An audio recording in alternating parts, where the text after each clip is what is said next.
মন্ত্রী আসছেন কোথায় ভেবে দেখুন, আলিপুরদুয়ারে। যে আলিপুরদুয়ারের প্রাক্তন সাংসদ, প্রাক্তন মন্ত্রী জন বার্লা দল ছেড়ে তৃণমূলে যোগদান করেছেন। জন বার্লা দল ছাড়ার পরে উত্তরবঙ্গে বিজেপির পায়ের মাটি এমন অবস্থা হয়ে গেছে, শুভেন্দু অধিকারীকে দৌড়তে হয়েছে আলিপুরদুয়ারে। নির্বাচনের সময় দেখলাম নরেন্দ্র মোদী সৌদি আরব থেকে এসে পেহেলগাম গেলেন না, তিনি বিহারে ভোট প্রচার করতে চলে গেলেন। আর বিহারে অপারেশন সিন্দুরের সাফল্য দিয়ে হোর্ডিং লাগানো হলো, তাতে মোদীজি, রাজনাথ সিং, অমিত শাহের সাথে বিহারের বিজেপি নেতাদের ছবি। ইতিমধ্যে আমরা দেখতে পাচ্ছি পাক বিরোধী যে প্রচার শুরু হয়েছে তার মধ্যে দেশের বিভিন্ন রাজনৈতিক দল থেকে প্রতিনিধি যাওয়া হচ্ছে। তৃণমূল কংগ্রেসের তরফ থেকে প্রথমত ইউসুফ পাঠানকে প্রতিনিধিত্ব করার জন্য নাম ঠিক করা হয়েছিল, পরবর্তীতে ইউসুফ পাঠানকে পাঠানো হলো না, অভিষেক বন্দ্যোপাধ্যায়ের নাম এলেন এবং অভিষেক বন্দ্যোপাধ্যায়ের নামের পর থেকে বিভিন্ন রাজনৈতিক দল তারা বিভিন্ন রকম মতামত, যেমন কংগ্রেসের তরফ থেকে সরাসরি বিরোধিতা শুরু করা হলো। এমনকি অধীর রঞ্জন চৌধুরীও সেখানে সরাসরি তার নাম নিয়ে এমনকি বিভিন্ন রকম মন্তব্য করলেন। কিভাবে দেখছেন পুরো বিষয়টাকে? তখন আপনি একটা সংবাদ মাধ্যমের প্রতিনিধি হিসেবে আজকে পুরসভায় এসেছেন, পুরসভার অধিবেশন কভার করতে। আপনার সংবাদ মাধ্যম যে অন্য কাউকে আজকে না পাঠিয়ে আপনাকে পাঠাবে, সেটা কি কলকাতা পুরসভার সচিবালয় ঠিক করে? নিশ্চয়ই করেন। সেটা ঠিক করে আপনি যে হাউসে, যে বাংলা হান্টের অফিসে কাজ করেন, সেই অফিসের যারা কর্তা রয়েছেন তারা ঠিক করেন যে কে পুরসভা বিট করতে যাবেন, কে নবান্ন বিট করতে যাবেন, কে বিজেপি বিট করবেন, কে সিপিএম বিট করবেন, বা কে অন্য খবরের ইয়ে করবেন। সেটা সংশ্লিষ্ট সেই অফিস ঠিক করে। ঠিক একইভাবে কোনো রাজনৈতিক দলের সাংসদ প্রতিনিধি হিসেবে কে যাবেন, সেটা সেই সংশ্লিষ্ট রাজনৈতিক দল ঠিক করবে। বিজেপি ভারতবর্ষকে তাদের পৈতৃক সম্পত্তি বলে মনে করল, তৃণমূল কংগ্রেস তো তাদের পৈতৃক সম্পত্তি নয়। এটা খুব পরিষ্কার করে বুঝিয়ে দেওয়ার সময় এসছে এবং মমতা বন্দ্যোপাধ্যায়কে কৃতজ্ঞতা, ধন্যবাদ যে দলের মধ্যে যিনি one of the best performer, best speaker, অভিষেকের বাংলা, ইংরেজি এবং হিন্দিতে বলবার যে সাবলীল দক্ষতা, সেটা প্রশ্নাতীত। পার্লামেন্টের একাধিক হাউসে তার একাধিক বক্তৃতা ভারতবর্ষের নাগরিক গুণমুগ্ধের মতো সেটা চাক্ষুষ করেছে। 3 বারের সাংসদ অভিষেক বন্দ্যোপাধ্যায়। ইউসুফ পাঠান খুব ভালো ক্রিকেটার, ইউসুফ পাঠান প্রথমবারের সাংসদ, তিনি শিখছেন সংসদীয় রাজনীতি আস্তে আস্তে। প্রশ্নটা এখানে পাক সন্ত্রাসবাদের বিরুদ্ধে বাইরের দেশে গিয়ে সেখানে ভারতের পক্ষে বার্তা রাখা, বাইরের দেশের যারা রাষ্ট্রপ্রধান, রাষ্ট্রদূত, তাদের সাথে কমিউনিকেশন করে ভারতের দাবিগুলোকে জোরালো করা। এটা সংকীর্ণ রাজনীতির জায়গা নয়। তাই খুব স্বাভাবিকভাবেই দলের পক্ষ থেকে যারা বেস্ট স্পিকার থাকবেন, যাদের সেই সংসদীয় অভিজ্ঞতা থাকবে, এবং আপনার মাথায় থাকবে অভিষেক বন্দ্যোপাধ্যায় কিন্তু সেই পার্টিকুলার পার্লামেন্টারি অ্যাফেয়ার্স কমিটিরও একজন মেম্বার, সেই সংসদীয় কমিটিরও একজন মেম্বার, যারা দীর্ঘদিন ধরে বিভিন্ন বিষয়ে মিটিং করেছেন, যাদের সেই অভিজ্ঞতা রয়েছে। সবচেয়ে বড় কথা, দলের সাধারণ সম্পাদক হিসেবে অভিষেক বন্দ্যোপাধ্যায়ের যে রাজনৈতিক ব্যাপ্তি, সেই ব্যাপ্তিকে দেশের স্বার্থে কাজে লাগানো। তাতে গাত্রদাহ কার হচ্ছে? নন এক্সিস্টেন্ট সিপিএম, তাতে গাত্রদাহ হবে কংগ্রেসের বা বিজেপির, কারণ হতেই পারে। এই যে বিজেপি ধরুন যে প্র্যাকটিসটা করছে, যে কংগ্রেসের শশী থারুর, কংগ্রেসের আপত্তি সত্ত্বেও তারা নাম দিয়েছে, এটা তো সমীচীন নয়। যেরকম ভাবে ইউসুফ পাঠানের নাম দিয়েছিলেন। ইউসুফ পাঠান নিঃসন্দেহে তার নিজের ফিল্ডে গুণী, কৃতি একজন মানুষ। এটা যদি ক্রিকেট সম্পর্কিত দৌত্য হতো, দল ইউসুফ পাঠানের নামই সবার আগে পাঠাতো। আজকে যদি বিধানসভার প্রতিনিধি দলে ফুটবল সম্পর্কিত কিছু দৌত্যের বিষয় থাকে, দল নিশ্চিতভাবে বিদেশ বসু একজন বিধায়ক তাকেই পাঠাবে। কিন্তু সেটা সেই দল ঠিক করবে যে কাকে পাঠানো হবে। ক্রিকেট সম্পর্কিত বিষয় নিয়ে দল কাকে পাঠাবে সেটাও দল ঠিক করবে, ফুটবল সম্পর্কিত বিষয় নিয়ে কাকে পাঠাবে দল, সেটাও দল ঠিক করবে। আবার আন্তঃরাষ্ট্রীয় সম্পর্কের বিষয় কাকে পাঠাবে, সেই কলটা একমাত্র নিজস্ব সেই দলের। অনেকে বলছে ইউসুফ পাঠান বড় ক্রিকেটার, তাহলে তো গৌতম গম্ভীরও অনেক বড় ক্রিকেটার ছিল। 2019 সালে গৌতম গম্ভীর সাংসদ হয়েছিল। তাহলে গৌতম গম্ভীরকে যদি ক্রিকেটারই মাপকাঠি হয়, তাহলে দেশের প্রধানমন্ত্রী করে দেওয়া উচিত ছিল বিজেপি। বিজেপি তো করেনি। বিজেপি মনে করেছে নরেন্দ্র মোদীর রাজনৈতিক অভিজ্ঞতা, তার যে কুশলতা, সেটাকে বিজেপির জন্য বা দেশের জন্য ভালো হবে, তাই বিজেপি করেছে। একইভাবে তৃণমূল কংগ্রেস দল হিসেবে মনে করেছেন মমতা ব্যানার্জি যে অভিষেক বন্দ্যোপাধ্যায় যখন জাতীয় সুরক্ষার প্রশ্ন, he is the best person to represent India. আর আজকে আমি দেখলাম অভিষেক বন্দ্যোপাধ্যায় জাপানের টোকিওতে সকালবেলা গিয়ে রাসবিহারী বসুর যে পবিত্র সমাধি রয়েছে জাপানের টোকিওতে, যে রাসবিহারী বসু বাংলার কৃতি সন্তান, বাংলার গর্ব, অগ্নিযুগের বিপ্লবী, ব্রিটিশের মোস্ট ওয়ান্টেড তালিকায় থাকা স্বাধীনতা সংগ্রামী, যিনি আত্মগোপন করে জাপানে চলে গিয়েছিলেন এবং ব্রিটিশ সরকার তাকে ধরতে পারা তো দূরের কথা, যে আজাদ হিন্দ ফৌজ আমরা গর্ব করে বলি, সেই আজাদ হিন্দ ফৌজেরও স্রষ্টা কার্যত রাসবিহারী বসু, যার কার্যভার তিনি ন্যস্ত করেছিলেন খোদ দেশনায়ক নেতাজি সুভাষচন্দ্র বসুর হাতে। সেই রাসবিহারী বসুর পূর্ণ সমাধিস্থলে গিয়ে আজকে শ্রদ্ধার্ঘ নিবেদন করেছেন অভিষেক বন্দ্যোপাধ্যায়। গতকালকে দেখলাম জাপানে অবস্থিত যে এম্বাসি, ইন্ডিয়ান এম্বাসি, সেখানে রাষ্ট্রদূতদের সাথে মিলিত হচ্ছেন অভিষেক, ভারতের পক্ষ থেকে বার্তা তুলে ধরছেন যাতে জাপান এই সন্ত্রাসবাদের বিরুদ্ধে লড়াইয়ে ভারতের পাশে থাকে। গতকালকে মহাত্মা গান্ধীর স্মৃতিতে যে ওখানে আবক্ষ মূর্তি রয়েছে তাতে ফুল দিয়েছেন অভিষেক বন্দ্যোপাধ্যায়, শ্রদ্ধার্ঘ্য দিয়েছেন। আজকে রাসবিহারী বসু তার পূর্ণ সমাধিস্থলে গিয়ে শ্রদ্ধার্ঘ্য জানিয়েছেন, তার সাথে সাথে দেশকে তুলে ধরা। অর্থাৎ অভিষেক বন্দ্যোপাধ্যায় তিনি শুধু আর তৃণমূল কংগ্রেসের সাধারণ সম্পাদক হিসেবে নন, অভিষেক বন্দ্যোপাধ্যায় শুধু ডায়মন্ড হারবার সাংসদ নন, অভিষেক বন্দ্যোপাধ্যায় আসলে দেশের নেতা, রাষ্ট্র নেতা হিসেবে তার ব্যাপ্তি দিয়ে গোটা এই যে সফর, সেই সফরকে কার্যত ভারতের পক্ষে জনমত তৈরি করতে, জাপানকে পাশে পাওয়া এবং সহযোগী যে দেশগুলোতে সেই সফর নির্ধারিত রয়েছে সেই রাষ্ট্রদূতগুলো বা রাষ্ট্রনায়কদের পাশে পাওয়াকে নিশ্চিত করছেন অভিষেক বন্দ্যোপাধ্যায়। এটাই প্রমাণ করে যে তিনি প্রকৃত অর্থে দলের নেতা থেকে আজকে রাষ্ট্রনেতায় উন্নীত হয়েছেন। দাদা, কংগ্রেসের তরফ থেকে আমরা দেখতে পেলাম যে শশী থারুরকে নির্বাচনই করা হয়নি, সেখানে দাঁড়িয়ে বিজেপির তরফ থেকে প্রধান দায়িত্ব দেওয়া হলো, এটা কিভাবে দেখছো?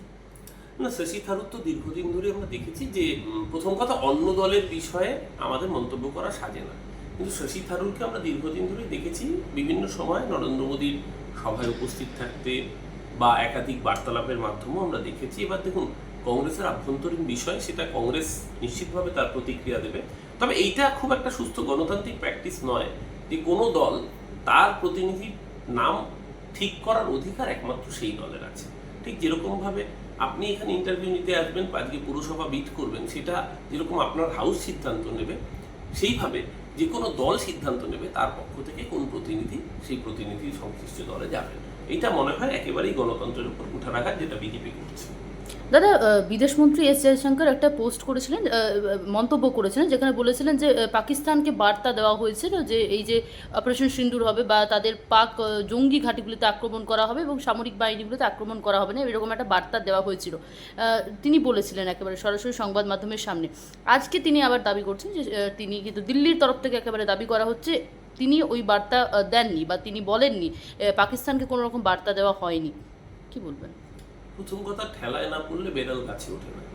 উনি নিজে মুখে যে কথা বলেছিলেন আজকে বলছেন আমি তো সেই কথা বলিনি, কিন্তু আজকে অডিও ভিজুয়ালের যুগে উনি কি বলেছিলেন সেটা কিন্তু মানুষের কাছে সোশ্যাল মিডিয়া বলুন, এমনি মিডিয়া বলুন, সর্বত্র ওটা আর্কাইভ হিসেবে রক্ষিত রয়েছে। উনি ঠিক কি বলেছিলেন আপনি নিজেও চাইলে শুনে নিতে পারবেন।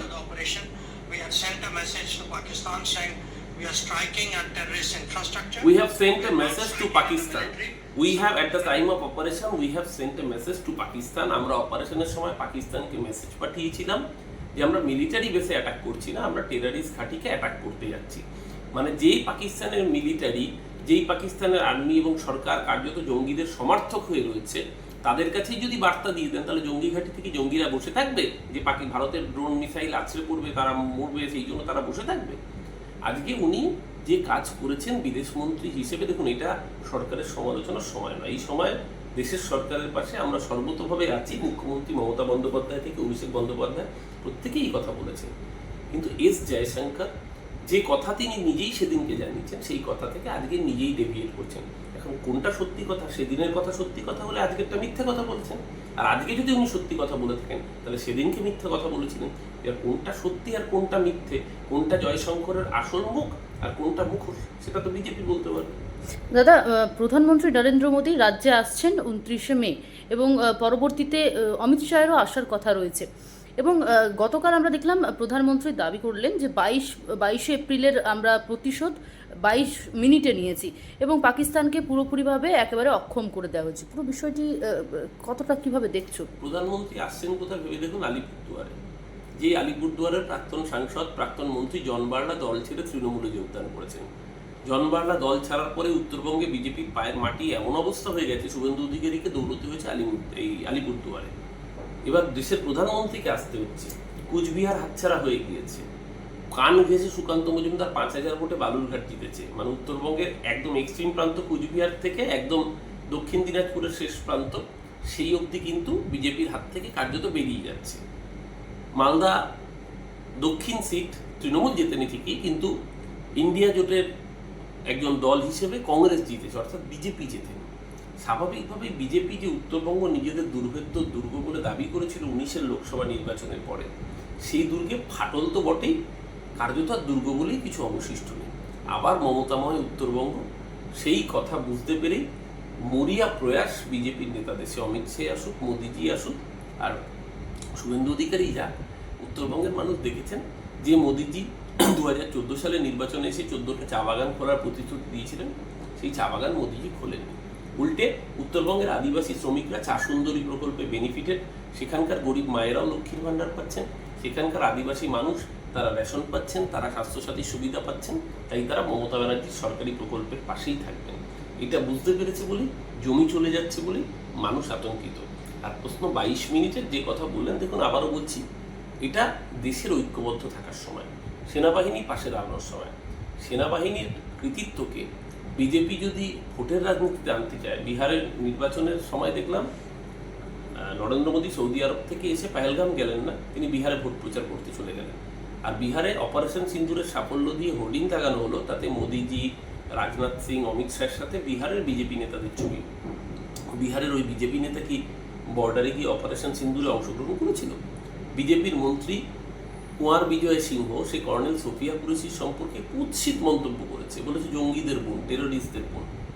এই যে বিজেপির মনোভাব, দেখুন আমরা কেন্দ্রীয় সরকারের পাশে আছি আর বিজেপির সাথে আছি, দুটো শব্দ এক না। আমরা নিশ্চিতভাবে দেশের সরকারের সাথে আছি, কিন্তু বিজেপির যে রাজনীতি, এই ঘৃণ্য রাজনীতি গোটা দেশের মানুষ দেখছে, তারাই উপযুক্ত জবাব দেবে, দিয়েছে বলে আপকিবার 400 বার 240-এ আটকে গেছে। দাদা, বারবার বেলাগাম মন্তব্য করছেন হুমায়ুন কবির।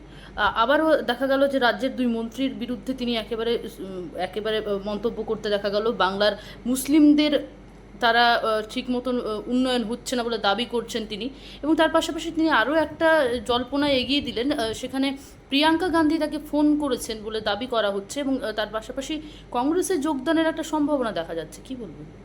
দেখুন, বাংলায় তৃণমূল কংগ্রেসের 294 জন প্রার্থী হয় বিধানসভায়। 294 জন মমতা ব্যানার্জির ছবি, অভিষেক ব্যানার্জির সংগঠন এবং তৃণমূল কংগ্রেসের সিম্বল, এইটার জোরে নির্বাচনে লড়াই করে। যারাই জিতে মমতাদির প্রার্থী, অভিষেক ব্যানার্জির প্রার্থী হিসেবে নির্বাচনে জয়যুক্ত হয়। কেউ ভাবতেই পারেন তিনি দলের ঊর্ধ্বে, দলের থেকেও বড়।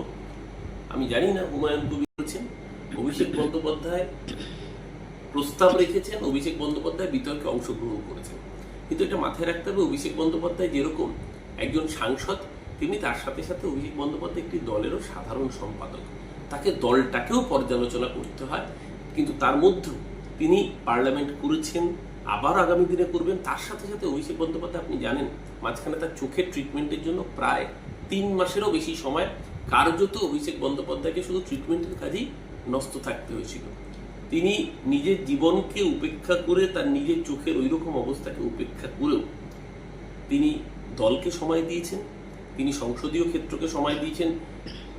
ডায়মন্ড হারবার আপনারা দেখেছেন, সেবাশ্রয়ের মতো ক্যাম্প হয়েছে, সেটা নিয়ে তিনি ব্যস্ত ছিলেন। দেখুন, তার কাছে পার্লামেন্টে গিয়ে যেরকম ফ্লোরে দাঁড়িয়ে প্রশ্ন প্রস্তাব উত্থাপন করাটা সেটা একটা জায়গা, তেমনি তার সাথে সাথে অভিষেক বন্দ্যোপাধ্যায়ের মতো নেতা, তিনি ডায়মন্ড হারবারের মানুষের আশা ভরসা, তাদের জন্য সেবাশ্রয় ক্যাম্প করা, তাদের জন্য একাধিক কর্মসূচি নেওয়া, তার সাথে সাথে গোটা দলটাকে, তাকে কার্যত মমতা বন্দ্যোপাধ্যায়ের পরে গোটা দলটা পূর্ণাঙ্গ top to bottom, alpin to elephant, যাকে নজরে রাখতে হচ্ছে মমতাদির নির্দেশে, তিনি অভিষেক বন্দ্যোপাধ্যায়।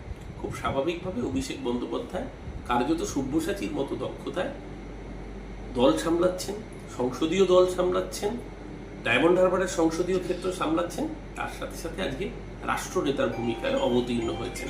আমরা আশা রাখব যে আগামী দিনেও অভিষেক বন্দ্যোপাধ্যায়কে আরও বৃহত্তর জায়গায় তৃণমূল কংগ্রেসের নেতা হিসেবে এবং তার বাইরে ঊর্ধ্বে উঠে রাষ্ট্রনেতা হিসেবে আমরা পাবো। থাকতে উনি তো আইনসভার সদস্য, উনি তো বিধানসভার সদস্য। বিধানসভার সদস্য হিসেবে কি বিধানসভায় এই প্রশ্নগুলো তুলেছিলেন? তোলেননি। আমি একটি সংবাদ মাধ্যমের বিতর্কে ওনার সাথেই ছিলাম গতকালকে। আমি জিজ্ঞাসা করেছিলাম যে আপনি যে কথাগুলো বলছেন যে সংখ্যালঘুর বঞ্চনা, আপনি তো নিজে একজন বিধায়ক, আপনি কি বিধানসভায় সংখ্যালঘু উন্নয়ন দপ্তরকে এই প্রশ্নটা করেছিলেন যে সংখ্যালঘু উন্নয়ন দপ্তর কেন এই কাজটা করেনি? তাহলে তো বোঝা যেত যে সত্যিকারের বঞ্চনা হয়েছে না হয়নি। উনি নিজেই জানিয়েছেন না, উনি সংসদীয় দপ্তরকে উনি কোনো প্রশ্ন করেননি। তাই মন গড়া কোনো কথায় আমি কোনো প্রতিক্রিয়া দেব না। হুমায়ুন কবির দীর্ঘদিনের রাজনীতিবিদ, আমারও সিনিয়র। আমি শুধু একজন ছোট রাজনৈতিক কর্মী হিসেবে, তার থেকে বয়সে ছোট, পরিসরেও ছোট, কিন্তু একজন রাজনৈতিক কর্মী হিসেবে বলবো, যদি ওনার কিছু বলবারই থাকে সেটা দলের আভ্যন্তরীণ ফোরামে বললেই বোধহয় বার্তাটা সঠিক হয়। একজন প্রবীণ রাজনীতিবিদের এই ধরনের মন্তব্য না করাই শ্রেয়, যেই মন্তব্যে অনাবশ্যক বিরোধী দল কোন রাজনৈতিক ফায়দা পেতে পারে। বাংলা হান্টের আরও খবর দেখতে নজর রাখুন। বাংলা খবর মানেই বাংলা হান্ট।